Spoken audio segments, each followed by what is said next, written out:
Assalamualaikum warahmatullahi wabarakatuh. Hai guys, terima kasih sudah klik video ini. Jumpa kembali dengan aku, Iin Ainas.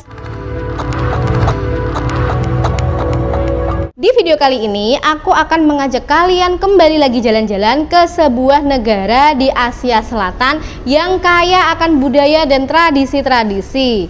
Yap, apalagi kalau bukan India. Setelah kemarin aku udah buat video tentang suku Dalit di India, kemudian ada juga tradisi pengantin wanita yang menikah dengan pohon pisang. Memang ya, India ini dikenal sebagai negara dengan peradaban dan ritualnya yang sangat kaya. Bahkan budaya-budaya tersebut sudah ada sejak lama dan sampai sekarang masih dilestarikan. Namun di antara sekian banyak budaya dan tradisi di India, ada beberapa tradisi yang terbilang aneh dan cenderung mengerikan, namun masih dilakukan oleh sebagian kecil masyarakatnya hingga saat ini. Seaneh apa dan semengerikan apa tradisi itu? Yuk kita langsung saja simak sama-sama. India merupakan salah satu negara paling miskin di dunia. Data menunjukkan bahwa ada sekitar 360 juta penduduk India yang belum bisa makan 3 kali dalam sehari. Itu berarti ada sekitar seperempat penduduknya ya. Kemiskinan inilah yang akhirnya menjadi alasan lahirnya tradisi mengerikan yang dikenal sebagai talakutal. Apa itu talakutal? Talakutal merupakan tradisi membunuh keluarga yang sudah tua renta atau lanjut usia dan sudah tidak berdaya dengan tujuan untuk meringankan beban keluarga.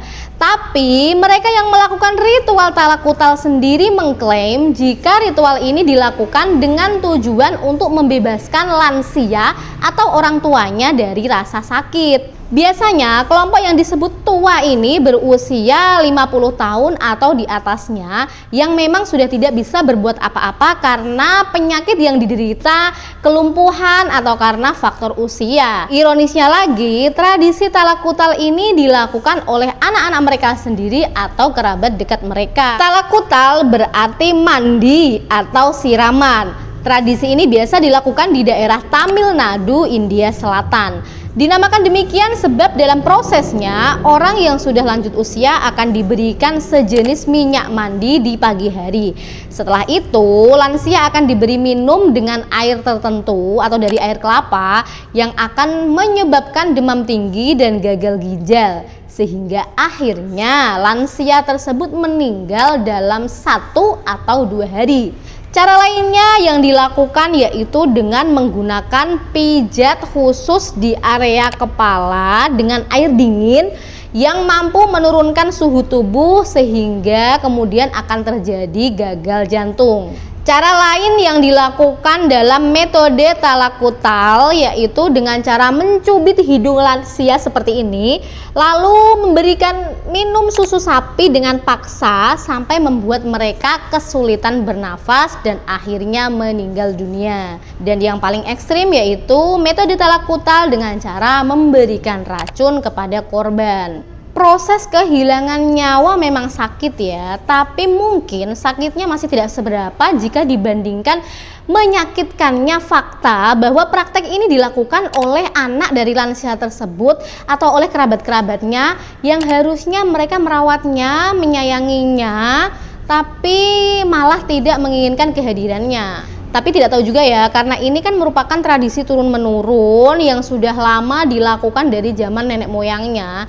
sehingga mungkin para lansia itu juga sudah siap dengan ritual talakutal yang akan terjadi pada dirinya. Sebenarnya talakutal tidak hanya dilakukan pada lansia saja. Di keluarga yang kurang mampu, mereka juga melakukan talakutal pada anggota keluarga yang masih muda yang menderita penyakit parah sehingga sudah tidak berdaya sama sekali. Dalam beberapa kasus, keluarga yang hendak melakukan talakutal biasanya akan memberitahu terlebih dahulu kepada korban.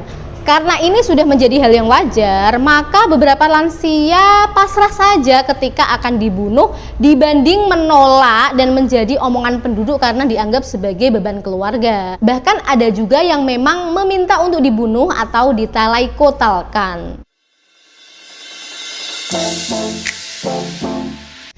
Tradisi memakan jenazah merupakan salah satu tradisi turun-temurun yang masih dipelihara hingga saat ini. Tradisi yang menerapkan praktek kanibal atau manusia memakan daging manusia itu merupakan tradisi yang dilakukan oleh sekte keagamaan pemuja Dewa Siwa bernama Sekte Agori Sadus. Sekte ini menganggap rohani mereka bisa lebih bercahaya jika mereka memakan mayat. Bahkan mereka percaya kanibalisme membuat seseorang lebih dekat dengan Tuhan sehingga mereka bisa mendapatkan kemudahan dalam menjalani hidup. Suku Agori menggunakan kanibalisme sebagai cara untuk merangkul kematian atau dalam arti berteman dengan kematian, kemudian untuk menolak sikap dan kebiasaan duniawi. Mungkin kalau di sini istilahnya semacam sufi gitu ya, jauh dari gemerlap dunia. Sehingga dengan begitu dipercaya hal itu akan membantu mereka menjadi jelmaan Dewa Siwa. Agori memakan mayat manusia baik dalam keadaan segar dan mentah, busuk maupun yang sudah terbakar karena proses kremasi. Untuk mendapatkan hidangan makannya, sekte Agori ini mencari jenazah di Sungai Gangga yang tercemar di India. Lokasi tersebut dianggap strategis karena dekat dengan tempat kremasi atau tempat pembakaran manusia.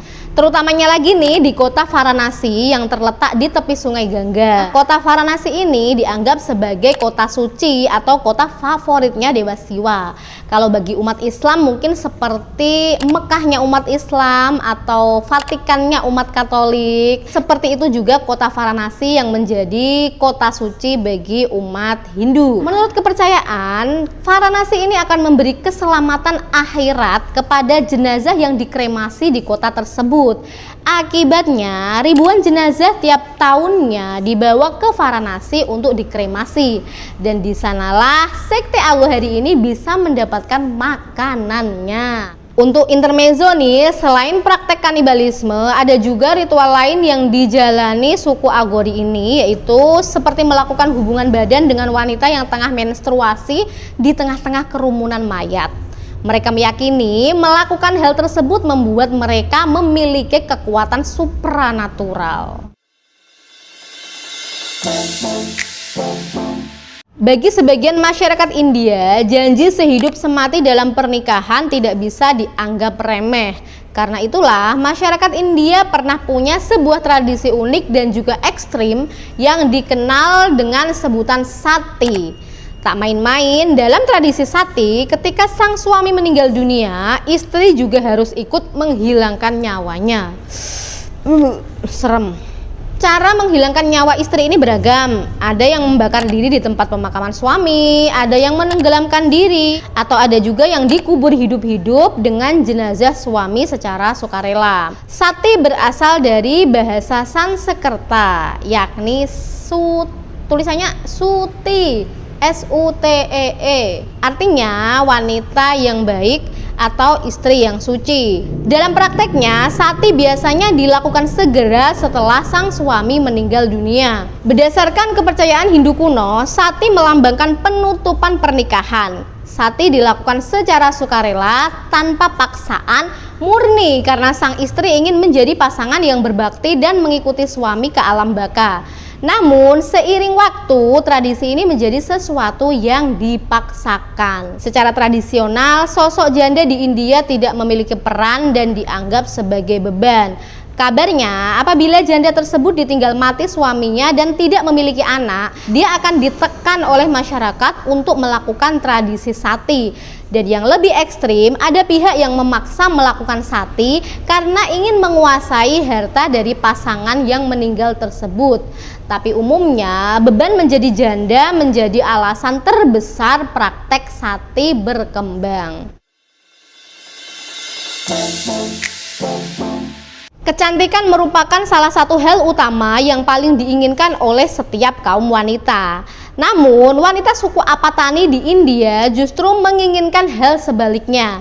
Perempuan suku Apatani selalu dianggap memiliki paras yang indah di antara suku lainnya di Arunachal, India. Kecantikan mereka itu pun menjadi incaran orang-orang suku lain. Rasa ingin memiliki itu akhirnya menimbulkan berbagai masalah dan peperangan antar suku. Maka dari itu, demi melindungi diri dari mara bahaya, wanita suku Apati melubangi hidungnya dan menutupnya dengan kayu. Hal itu dilakukan agar mereka tidak lagi terlihat menarik bagi suku lain. Untuk melindungi diri, mereka diharuskan untuk memakai aksesoris penutup hidung tersebut setiap hari. Supaya penampilannya terlihat jelek, wanita Apatani juga mentato tubuh mereka secara vertikal dari dahi ke hidung dan 5 garis di dagu mereka. Tradisi ini dilakukan sejak awal kedewasaan ketika mereka menstruasi untuk pertama kalinya. Namun pada tahun 1970, praktek menyumbat hidung dan melukis tato suku Apatani di wajah sudah tidak lagi diperbolehkan oleh pemerintah India.